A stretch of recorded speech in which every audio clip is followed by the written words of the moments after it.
Salam alaikum, bonsoir Azul Flaoun, marhaba bikoum. Nous sommes le 20 août 2025. Nous allons donc parler ce soir avec nos invités de ce double anniversaire, 20 août 1955 et 20 août 1965, donc 56, pardon. Le 70e anniversaire donc concernant l'offensive du Nord constantinois par Zéro-Dius, et le 69e anniversaire du congrès de l'Assommam, donc à Ifri Ouzlaïn, par Abad Amran, Abib Ben Mehdi, Ben Khadda et beaucoup d'autres. Nous allons donc revenir ce soir avec nos invités à ces deux dates historiques et comment le peuple algérien aujourd'hui, 69 ans après ou 70 ans après, essaye à sa manière, avec ses moyens aussi, de célébrer et de se commémorer. Le 20 août donc constitue une date pivot dans l'histoire de l'Algérie, de la guerre de libération nationale. C'est une date qui condense deux événements majeurs, l'insurrection du Nord constantinois en 1955 et le congrès de l'Assommam de 1956. Le premier, déclaré ou déclenché par Zéro-Dius, marque l'éruption, si vous voulez, massive du peuple dans la lutte au prix d'un lourd tribut face à une répression coloniale féroce. Il inscrit la révolution donc algérienne dans l'imaginaire collectif et attire surtout, c'est surtout ce point, l'attention internationale, transformant un conflit, si vous voulez, local en cause anticoloniale mondiale. Le second, celui d'Ifri Ouzlaïn, donc le congrès de l'Assommam, dote la révolution algérienne de sa charte politique et organisationnelle. La primauté du politique sur le militaire, la primauté de l'intérieur sur l'extérieur, y sont ou étaient affirmés. Voilà, le territoire aussi, le territoire national est divisé ou structuré en wilaya et des organes centraux sont instaurés, le CNRA et le CCE. Avec moi pour en parler, Abderrahim Moussawer, universitaire, militant politique. Moussawer, bonsoir, marhaba bik. Bonsoir Hossein, Azul Flaoun, salam alaikum. Merci pour cette invitation. Je tiens à saluer l'équipe technique d'El Magharibia, tous nos compatriotes en Algérie ou ailleurs. Merci pour cette invitation à cette date, du moins que l'on puisse dire historique, aussi d'une Algérie plurielle, d'une Algérie démocratique et Allah yarham shuhada. Merci Abderrahim Moussawer, Allah yarham shuhada, on le dit jamais assez, avec Saha Abderrahim. Abderrahim Moussawer, en attendant l'arrivée donc de nos invités, nous allons être rejoints par Rachid Hassani, chargé à la communication au sein du RCD, et Dr Chiban aussi. Abderrahim Moussawer, une petite réaction avant de rentrer dans le vif du sujet. Effectivement, la double anniversaire, et je pourrais même dire la triple anniversaire, c'est l'on rend hommage à Hossein qui est né le 20 août aussi.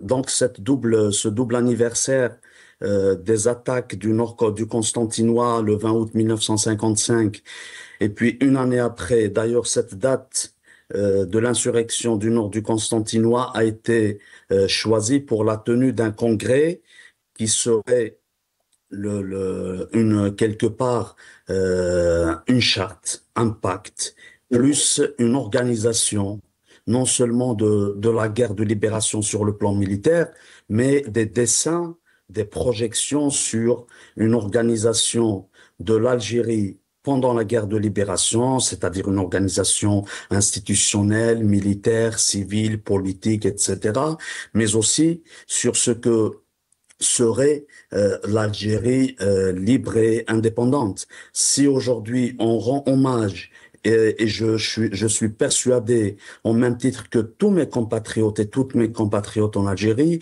que toutes ces dates historiques le 18 février, le 5 juillet, le 1er novembre, sachant que lorsqu'on parle de la célébration, il y a toujours des continuums, il y a toujours des liens indéfectibles entre ces événements. Le congrès de la Soumam qui a été tenu principalement le 20 août 1956 dans les hauteurs de d'Ifri, c'était ce génie de nos aïeux, de nos pères, de nos grands-pères et de nos grands-mères qui ont non seulement enfanté, mais qui ont décidé de mener une guerre de libération pour se libérer, pour se démarquer et surtout se débarrasser du joug colonial.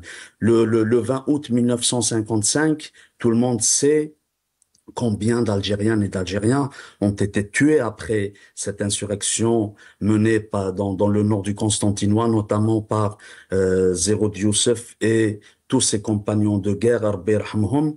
Et par la suite, le 20 août 1956, il était nécessaire pour les leaders de la guerre de libération de s'organiser, de voir, c'est-à-dire comment les promesses du 1er novembre, de l'appel du 1er novembre, pourraient être concrétisées sur le terrain. C'est pour cela d'ailleurs que le congrès de la Soumam a été tenu dans un objectif à la fois sur le plan militaire, sur le plan géographique, sur le plan institutionnel. Si l'on parle du plan géographique, il est nécessaire de faire des rappels de façon continue. Pas le partage, mais l'organisation de l'Algérie en 6 grandes wilayas, c'est-à-dire les 6 régions militaires pour mener la guerre, sans oublier ce plan politique et militaire, d'où la fameuse phrase, la primauté du politique sur le militaire, c'était dans le but d'éviter qu'il y ait une hégémonie d'une seule pensée ou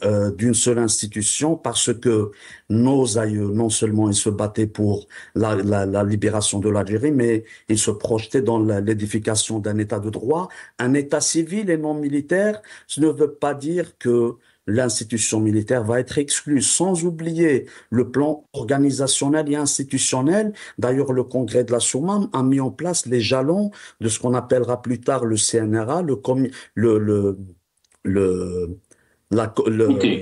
le Conseil national de la Révolution algérienne, et puis le comité de coordination et d'exécution, ce qui donne une idée institutionnelle à la guerre de libération, et sans oublier le côté psychologique que cela a fourni, à ce que cela a donné, c'est-à-dire peindre et pourvoir la guerre de libération d'un plan d'une véritable démocratie, d'un véritable état de droit. C'est l'un des piliers d'ailleurs des résolutions organiques du Congrès de la Soumam. Aujourd'hui, nous célébrons le 20 août 1955, qui a montré une fois, après le 8 mai 1945, que la liberté qui a été, plutôt le pays qui a été colonisé, qui a été arraché par la force, ne peut être récupéré que par cette voie, après des voies politiques et pacifiques que nos grands-parents ont essayé d'entreprendre, mais à chaque fois que les Algériennes et les Algériens à l'époque essayaient de suivre une voie politique, ils étaient confrontés à une répression. Donc la voie militaire, la voie armée était la seule issue pour se battre et surtout pour arracher l'indépendance. Et puis vient par la suite la concrétisation des promesses du 1er novembre. À partir de 1956, le 20 août 1956, nos aïeux, nos grands-parents, Chouhada ou Shahidat, ou Moudjahidines ou Moudjahidat, ils voyaient plus clair parce qu'il y a eu la tenue d'un congrès qui officialisait définitivement la naissance d'un État de droit, tel qu'il a été espéré par celles et ceux qui se sont battus pour la libération de notre pays.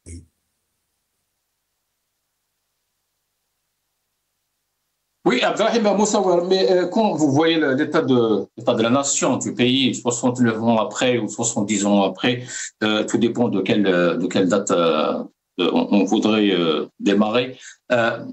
Qu'est-ce que vous pouvez dire, Abdelrahim, à 70 ans après, nous avons vu aujourd'hui des militants qui se sont fait tout simplement arrêter, interpeller à Béjaïa pour ne pas justement se rendre au siège du Congrès. C'est ce qui est nécessaire à dire, c'est ce qui est important à rappeler. Aujourd'hui, nous sommes le 20 août 2025, c'est-à-dire 59 ans après la tenue du congrès de la Soumam, dont l'un des objectifs était d'unifier non seulement les forces politiques de l'époque, les communistes, les centralistes, il y avait aussi les syndicalistes, tous ces partis politiques et ces syndicats avaient pour objectif de s'unir à travers le congrès de la Soumam derrière une bannière qui s'appelle le FLN. Donc ce congrès de la Soumam a tenu à ce que les Algériennes et les Algériens s'organisent, s'unissent, se rencontrent en fraternité. Mais 59 ans plus tard, nous avons, comme ce fut le cas l'année passée, il y a des années, notamment après que le pouvoir a décidé de réprimer toute voix discordante au sein du Hirak, nous avons remarqué, nous avons vu aujourd'hui des militants, d'ailleurs des militants du RCD, des hirakistes, des citoyennes et des citoyens tout simplement qui se sont rendus à Ifri Ouzlegen pour rendre hommage à nos aïeux, à rappeler que la guerre de libération était le chemin qui a été tracé, mais la lutte pacifique pour l'indépendance réelle et le recouvrement de l'indépendance, c'est-à-dire le parachèvement du processus d'indépendance, devait être fait par les militantes et les militants, par toutes les classes politiques, syndicales, associatives. Mais malheureusement, nous constatons que si une structure politique, ou du moins la direction ou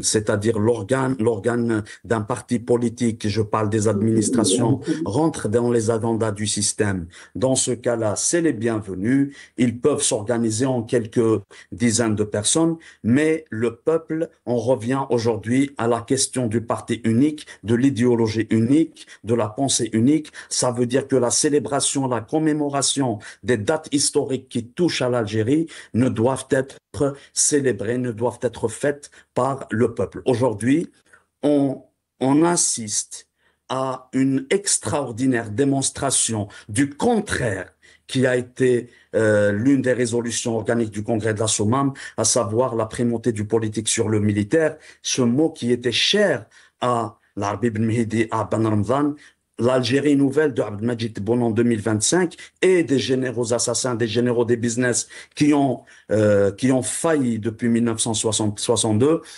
ont décidé de faire l'inverse, c'est-à-dire la primauté du militaire sur le politique, et c'est malheureux de constater cela aujourd'hui. Je tiens à rendre hommage et afficher mon soutien, mon indéfectible solidarité avec toutes ces militantes, avec tous ces militants, ces citoyens qu'on a empêchés, qu'on a arrêtés à Ifri Ouzlegen. Et je voudrais aussi dire, Hossein, si tu me permets, que 69 ans après la tenue du congrès de la Soumam, Mohamed Tadjadif ainsi que d'autres militantes et militants se trouvent dans les geôles de ce pouvoir assassin en Algérie parce que ils ont essayé, ils ont décidé de dire leur citoyenneté, de dire leur attachement à l'Algérie, leur attachement aux principes fondateurs du congrès de la Soumam. Docteur Chiban, bonsoir, marhaba bik.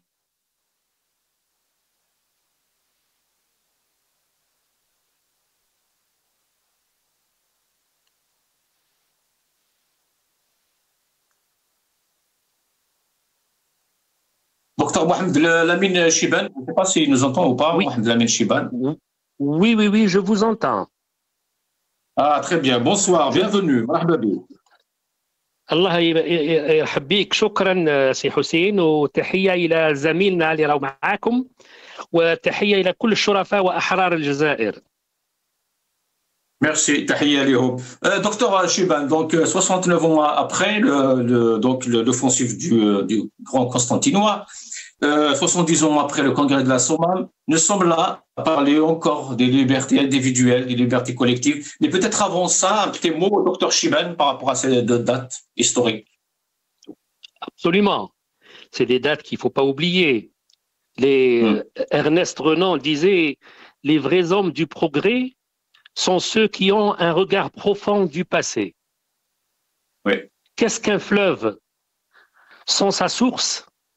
Qu'est-ce qu'un peuple sans son passé? Nous n'avons pas honoré justement nos valeureux shuhada. Nous n'avons pas honoré Abban Ben Mhidi et leurs compagnons d'armes. لابد من نظرة إكبار واعتزاز لهذه الشخصيات التاريخية. إن خير ما نقدموه لهذا الشهداء هو الوفاء. Docteur Chiban, quand vous dites nous, est-ce que c'est le peuple ou l'État ou... Ah bah, en premier lieu, à votre avis, à qui ça incombe justement? Le peuple mesquin. Que peut-il faire, ce peuple? Alors, je voudrais dire, et je m'adresse justement à Abban, le grand Abban, لا تخشى ضيعة ما تركته لنا سدى فالوارثون ما تركت كثير. Donc, il y aura toujours des disciples de Abban Ramdan, des valeureux combattants comme Ben Mhidi. Nos martyrs, sincèrement, ils se sont sacrifiés pour que le peuple, justement, et je reviens à votre question, vive dans la liberté, ils vivent dans la dignité et pouvoir disposer de son destin. لا مكان للعبيد الآن في بلد أنجب عبان وبن مهيدي وبن بولعيد. Alors, pour revenir à Abban Ramdan, sans oublier, bien sûr, la journée du 20 août 55, et le grand chef historique, Zirot Youssef, Allah yarhamou, un grand monsieur, un grand homme, qui a remplacé Didouche Mourad à la tête de la wilaya 2, le nord constantinois. Et il a voulu justement venger Didouche Mourad.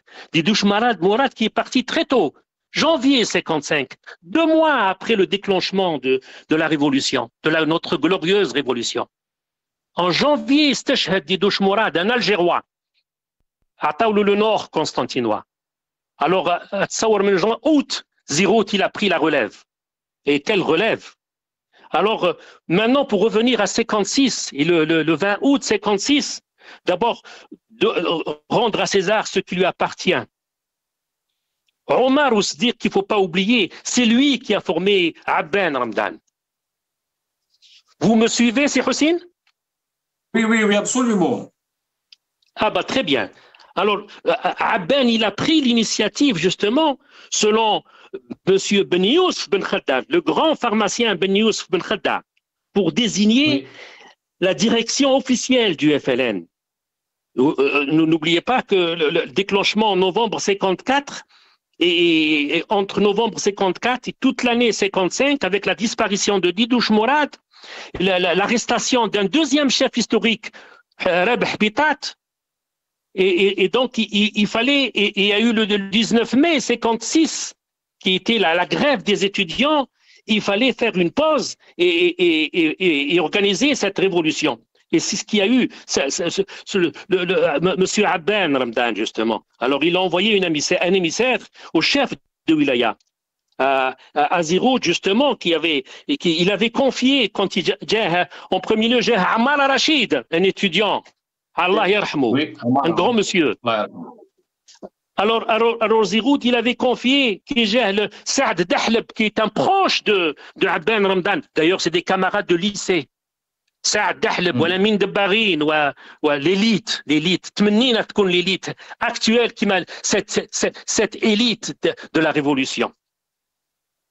Alors Abban il était quand il avait envoyé Saad Dahleb, Zirot il avait dit à Saad Dahleb, que font les gens du Caire? Il manie على أيت أحمد بن بلة خيدر وأبو ضياف, c'était la délégation extérieure. Pourquoi n'envoie-t-il pas d'armes? Qu'ils rentrent en Algérie et qu'ils viennent mourir avec nous. Voilà ce qu'avait dit Zirot Youssef, Allah yarhamou salih, à M. Saad Dahleb, Allah yarhamou, et il a ramené cette information à M. Abban Ramdan.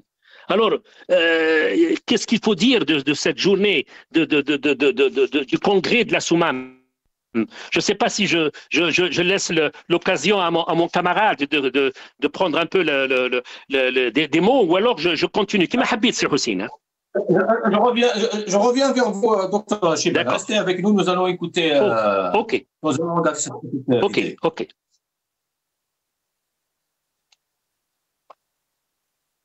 محطة نجدد فيها العهد للشهداء والمجاهدين والوفاء لرسالة نوفمبر الخالدة في جزائر تبنيها إرادة الوطنيين الغيورين على الأمانة الصائنين للوديعة. جزائر شامخة قوية حريصة على استقلال قرارها وعلى صون سيادتها وسائرة إلى غايات التنمية المستدامة الحقيقية التي تدفع بها إلى مستوى البلد الصاعد والواعد بالخير والنماء. محطة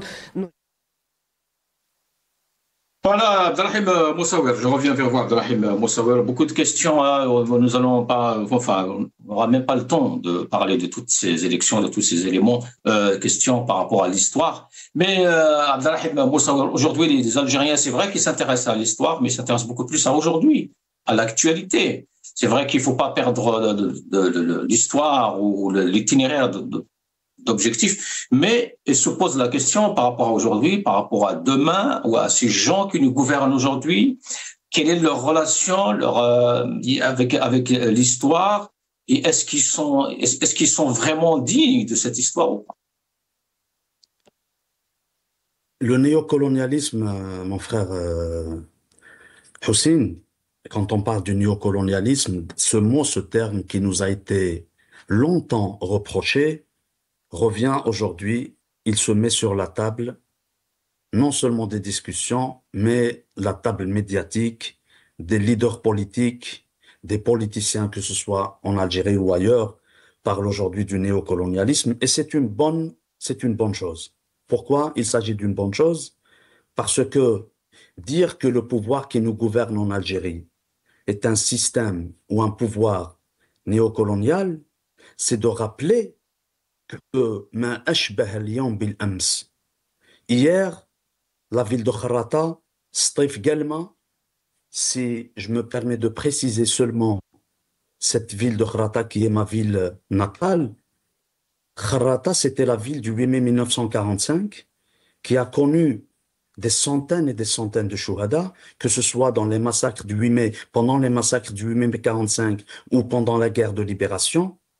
Kharrata du 8 mai 1945 a été célébré, a été commémoré par Chab, par le peuple qui a décidé de se libérer pacifiquement à partir de 2019 dans le Hirak pacifique. Ces jeunes de Kharrata se trouvaient emprisonnés en masse à partir de 2020 et 2021. Et si vous me permettez aussi, j'ai envie de rappeler une chose, c'est que cette ville historique, cette ville guerrière, cette ville qui s'est battue pour la libération de l'Algérie, aujourd'hui le pouvoir en a fait une des villes où le taux de chômage dépasse les 50%. Il y a quelques années de cela, à Kharrata, il y avait une brigade de gendarmerie et un commissariat de police. Aujourd'hui, on a fermé des usines à Kharrata. Aujourd'hui, on empêche les gens de Kharrata de profiter de l'eau du barrage hydraulique. Aujourd'hui, non seulement il y a la gendarmerie, il y a le commissariat de police, il y a aussi une brigade de gendarmerie mobile qui a été rajoutée. Il y a une unité de BRI qui a été rajoutée.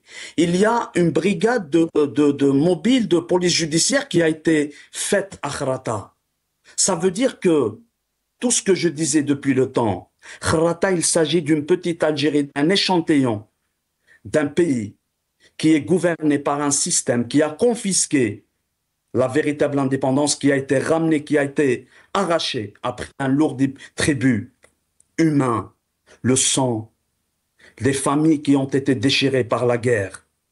Aujourd'hui, au lieu que l'Algérie soit ce pays que l'on va célébrer, que l'on va commémorer, non seulement tous les ans, mais quotidiennement, en respectant le droit, en respectant la liberté individuelle et collective, en respectant l'édification d'une véritable république démocratique, la démocratie à l'algérienne, la démocratie selon Tejmath, la démocratie selon l'humanisme et les particularités plurielles de l'Algérie.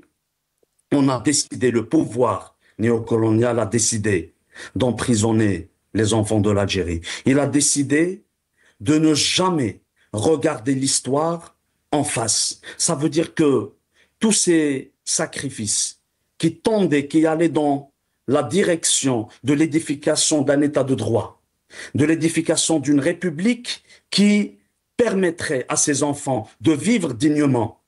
Nos grands-parents ne se sont pas battus pour rien. Ils se sont battus pour que les futures générations puissent vivre dans la dignité, pour que les futures générations ne pensent pas une seconde à quitter l'Algérie pour aller chercher ailleurs. Et l'ironie du sort a fait que des décennies après l'indépendance qui a été confisquée par ce système, les jeunes Algériens rêvent d'aller au-delà de la Méditerranée pour rejoindre le territoire d'un pays qui a anciennement colonisé l'Algérie. C'est parce que nous croyons certainement en les relations, en la fraternité des peuples. Mais cela nous coûte très cher parce que nous avons un système qui a tué des hommes et des femmes. Monsieur Chiban, que je salue au passage, d'ailleurs, dont j'adore le récit historique qu'il nous fait à chaque fois, il rend hommage à des personnages. Tous ces personnages, l'ensemble ou la majorité de ces personnages a été tué par les leurs. Si Abban n'avait pas été assassiné par les siens et si Ben Mehdi n'avait pas été exécuté par les autres, c'est-à-dire les Français, là je reprends une phrase de Hossein Ahmed, l'Algérie n'en serait pas là, exsangue, dévastée, pillée, les richesses du pays avec ses forces compradores qui nous gouvernent. Aujourd'hui, il y a un système global dans le monde. Il y a un ordre qui fait que on projette l'image de la démocratie, on projette l'image des institutions des différents États, mais en réalité, on fait tout, main dans la main, pour que les peuples ne se réveillent pas, pour que les peuples ne profitent pas des richesses de leur pays. C'est ça l'Algérie d'aujourd'hui, cher Hossein. L'Algérie d'aujourd'hui, c'est que nous avons des étudiantes et des étudiants qui veulent quitter l'Algérie par milliers. C'est que nous avons des syndicalistes, des partis politiques, des militants politiques qui se font emprisonner. Dans l'Algérie d'aujourd'hui, le poète du Hirak, Mohamed Tajaddif, a subi le même sort que Moufdi Zakaria le lendemain de l'indépendance. Et là, nous rendons hommage à ce grand Moufdi Zakaria qui, après un appel, après une demande, à la demande de Abban Ramzan, avait rédigé l'hymne national. Pour qu'on dise aujourd'hui, Fashhadou, regardez ce que nous vivons, regardez notre façon de nous libérer du joug colonial, mais malheureusement aujourd'hui, nous regardons comment l'Algérie se fait piller par un système néocolonial. Aujourd'hui, avec l'aide des puissances, entre guillemets, des puissances mondiales, le peuple algérien et d'autres peuples issus des pays en voie de développement ou des peuples émergents, ils ont affaire à des systèmes en face, à deux forces majeures. Des systèmes totalitaires, c'est-à-dire sur place, mais aussi des systèmes qui aident, qui soutiennent, qui sont toujours les partenaires du néocolonialisme au nom de la liberté, au nom de la démocratie, au nom des libertés collectives et individuelles. C'est à cela que le peuple algérien fait face aujourd'hui. Merci pour savoir. Restez avec nous, Dr Chiban. Regardons cette petite vidéo. Le peuple a été l'artisan principal de l'indépendance. Ces officiers qui sont restés pendant la durée de la guerre aux frontières tunisiennes et marocaines ont souvent tendance à ne compter que sur la force des armes. Cette conception dangereuse conduit à sous-estimer le rôle du peuple, voire à le mépriser et crée le danger de voir naître une féodalité ou une caste militariste. الجزائر حصلت على استقلالها وإنما ما شيدتش الدولة المنتظرة، الدولة التي وعدنا بها الشعب الجزائري أول نوفمبر 54. عندهم الخشانة، عندهم القوة، عندهم الاغتيال، وسائل الاغتيال، حكموا الجزائر بدون مشروع يحكمها من أجل شخصه هو باش يبقى. La révolution n'est pas l'œuvre d'une fraction du peuple, mais elle est basée sur la mobilisation de tous les Algériens. La cheville ouvrière, le gardien vigilant de la révolution, c'est le militant avec ou sans uniforme. ظهر بعد 40 سنة أن لم تكن في الجزائر دولة، وإنما هناك زمرة من الجنرالات العسكريين والمخابرات. يلزم ننتبه أن فيه من يريد تسويد كل هذه الفترة لتشكيك الشعب في ثقته بنفسه. Qui confond force armée et origine du droit et du pouvoir. Cette origine ne peut être que le peuple. دكتور شيبان، là c'était Ben Youssef Ben Khedda, Hussein Aït Ahmed, Allah yarhamhum, et beaucoup d'autres, des déclarations comme ça, on en a des dizaines, docteur Shibban. Mais aujourd'hui, je ne sais pas si vous avez suivi, je sais pas si vous avez suivi ou pas sur les réseaux sociaux, docteur Shibban, aujourd'hui, des militants, et notamment du RCD, ont été ciblés donc aujourd'hui. Les militants ont été retenus pendant plusieurs heures dans un commissariat à Béjaïa avant leur libération. Ces pratiques répressives constituent une atteinte grave aux libertés politiques et confirment la volonté du pouvoir de neutraliser toute voix dissidente, y compris dans des moments de mémoire nationale partagée. Donc, lit-on dans un communiqué qui a été partagé sur les réseaux sociaux aujourd'hui. Docteur Shibban, 70 ans après, voilà, nous assistons au moment où ces gens de pouvoir, docteur Shibban, nous cassent la tête chaque jour avec des khawana, des traîtres, etc. Kamel Daoud, Sansal, atteinte à l'unité nationale, atteinte à l'histoire du pays. Mais là, on interdit des jeunes lambda d'aller justement se recueillir sur ce site. Rien n'a changé. D'abord, je partage entièrement ce que vient de dire Si Abdelrahim Moussawar, que je salue encore une fois. Et vous nous avez ramené M. Ben Khedda, qui était le deuxième président du gouvernement provisoire, qui a assisté au congrès de la Soumam, qui est l'ami de Abben Ramdan. Ce grand homme, M. Ben Khedda, malheureusement en 1976, quand il a écrit le manifeste Farhat Abbas ou Hussein Lahwal ou Sheikh Kherdin, et puis ensuite rejoint par Qaïd Ahmed, le commandant Slimane, on lui a confisqué sa pharmacie. Une simple missive بعثها الهواري بومدين باش يقولوا حبس الحرب مع المروك. On lui a confisqué sa pharmacie, il est resté en résidence surveillée. Et puis il a été taxé par l'APS, l'agence presse service, élément réactionnaire agissant pour le compte de l'étranger. Ben Khedda اللي كان في الcongrès de la Soumam, ce pharmacien, cette élite qui a eu le courage d'être avec ses compagnons d'armes, c'est un agent enfin, c'est malheureux. Chauffe assis, Hussein. Le pouvoir et le système depuis 62, qui est une indépendance confisquée, comme l'a si bien dit, c'est Abdelrahim Moussawar. Et heureux les martyrs qui n'ont rien vu, qui Malik Tabha Saoud, arabe, un officier de l'ALN. Ce pouvoir ne veut pas prendre de leçons. En 1963, Farhat Abbas, le premier président du GPRA et membre du CCE en 1959, il avait démissionné de l'Assemblée nationale et il avait écrit en disant mettre fin au système totalitaire. Il est temps de faire participer le peuple algérien à la vie politique. Réponse par le pouvoir de l'époque, résidence surveillée au sud. En 1964, Sheikh Bachir Ibrahimi, le 16 avril, il envoie une missive à Ben Bella, Allah yarhamhum fi zouj. Ce pouvoir veut nous imposer une idéologie, le socialisme, étranger à l'Algérie musulmane. Abattons en résidence surveillée.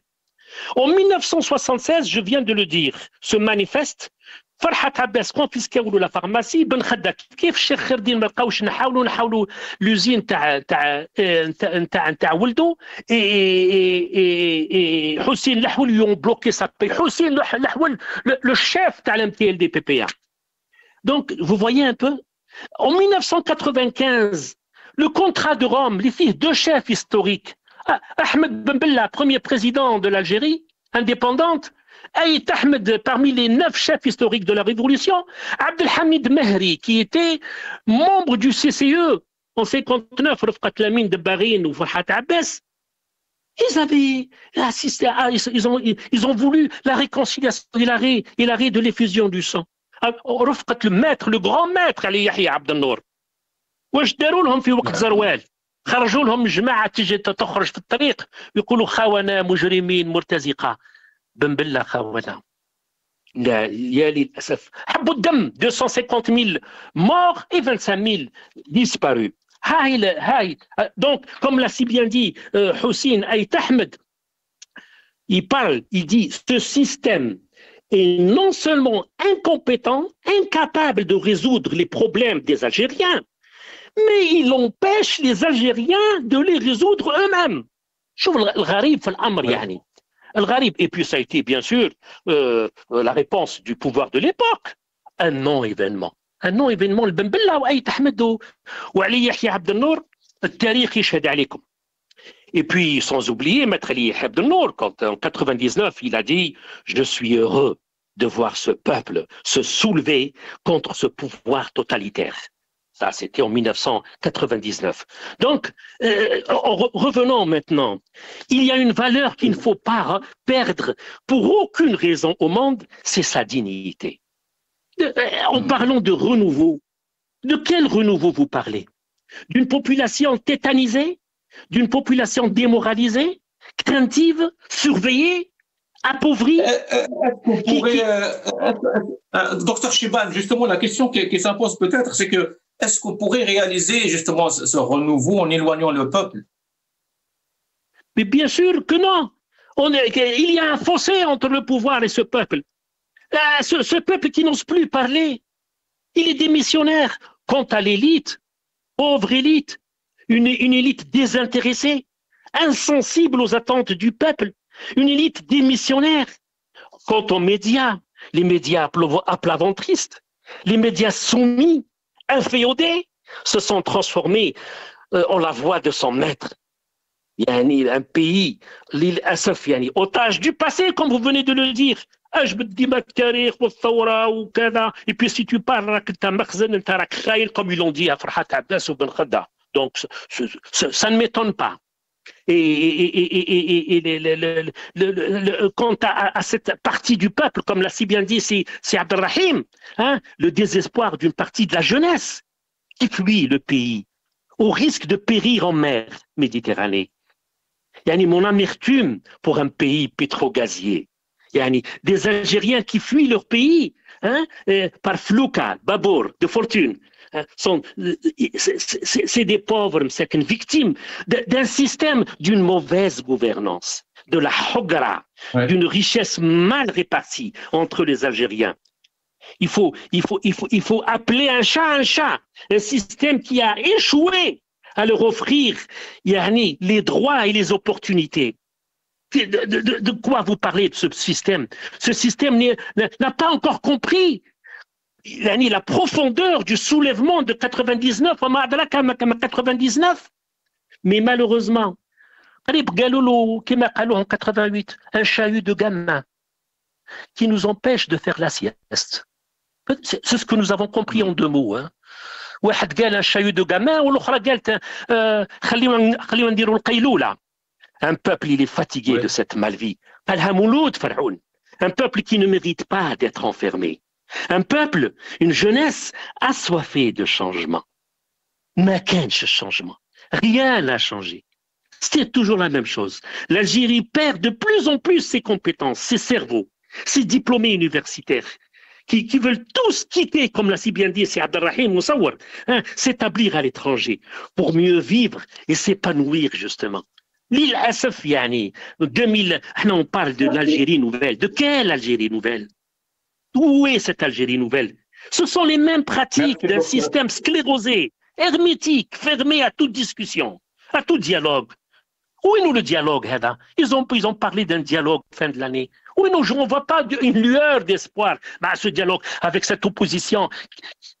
Une opposition de crédible, bien sûr, moche avec les بوق النظام هذوك المطبلين هذوك واش راح دير معاهم؟ واش راح qu'est-ce qu'ils vont trame de plus? Merci, docteur Chibane. C'est pseudo-parti. Je reviens vers vous, docteur Chibane. Abdelrahim Moussaouer, la place du peuple, justement, on se pose cette question à chaque fois. Vous qui aimez Hosseini Tahmed Abdelrahim Moussaouer, qui parle, Allah yarhamou, à chaque fois qu'il faut redonner la parole au peuple. Pourquoi ce pouvoir a peur du peuple? On va voir cette petite vidéo, Abdelrahim Moussaouer, et je reviens. وهذو اللي يقولوا شعارات مدنيه مش عسكريه هم الناس اللي خداو طريحه من عند الجيش الوطني الشعبي لما بغاو يستولوا على الحكم بالقوه في التسعينات نفس الشعارات تاع التسعينيات تخرج دروك، ونفس الشعارات يكرروها حركات أخرى في دول أخرى عربية، لأن التربصات اللي يديروها الانقلابية داروها في كينيا، في السنغال، في هذه هذو هما الشعارات، هذو هما الشعارات اللي تكسر بها الوحدة الوطنية في هذه الدول هذو. الجزائر باش تدخلها في عدم الاستقرار مش سهل اولا. حكايه هذيك عارف حكايه من زمان، هذه سلميه مش مدنيه، عسكريه مدنيه مش عسكريه، جهزوا وقروها لهم، ودي ستاج نداروا في بعض الدول الافريقيه، وعندنا كل لي زارشيف تاعهم كونوهم يوجدوا في الطابور تاعهم باش في الوقت المناسب يصفر له يخرج يدير.